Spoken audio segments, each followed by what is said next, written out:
Do you know this cuddly guy here? This is the new president of Indonesia.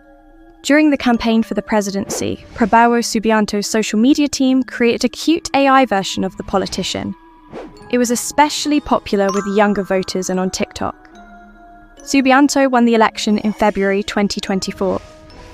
Such cute-ifications are called soft fakes. They mask unpleasant truths behind friendly big eyes.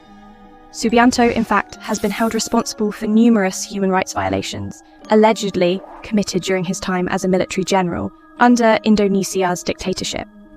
Unfortunately, examples like this are not isolated cases, as AI is increasingly being used to manipulate political elections. Take a look at these images. Can you tell which ones are real and which are not? Generative AI programs can create entirely new content, harmless memes and parodies, but also dangerous fakes. Politicians have often become targets of so-called deep fake attacks.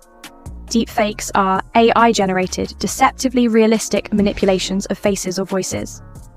When politician Kamala Harris entered the race for the US presidency, fake videos spread rapidly.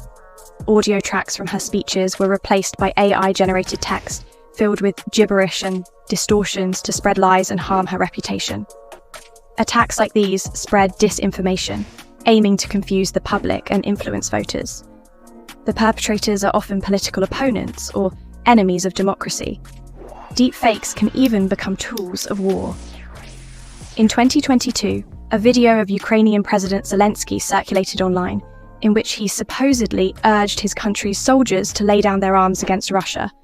It was a fake. Experts refer to this as information warfare, but it's not always politicians who fall victim to fake attacks.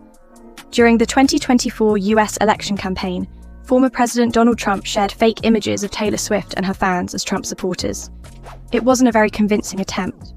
The Swifties quickly exposed the fake and were furious. Taylor then publicly pledged her support for Harris. Attempts at targeted manipulation are a threat to our democracy. Voters may no longer make decisions based on facts. They are either misled by the messages or influenced in their stance, sometimes positively, sometimes negatively. To avoid falling for misinformation yourself, you should always fact-check particularly eye-catching information. Many reputable newsrooms and public media outlets offer so-called fact-checkers who expose deep fakes and provide verified information. To better protect against AI-generated fakes, EU countries have agreed on 2 new laws. The Digital Services Act allows for the removal of illegal content that manipulates people and spreads misinformation. Furthermore, the Artificial Intelligence Act mandates that AI-generated content must be clearly labelled as such. The EU aims to prevent long-term damage to democracy with these measures. However, AI doesn't only negatively influence politics. Some countries are already successfully using AI software in government and administration. In Estonia, a virtual assistant handles bureaucratic work at citizens' offices, reducing paperwork and wait times for citizens. AI was also effectively used in combating the COVID-19 pandemic, calculating complex scenarios and making data-driven predictions. This helps politicians make swift and efficient decisions. In the US state of Wyoming, an AI could have even become mayor. A candidate teamed up with a ChatGPT bot, pledging to let it make all political decisions.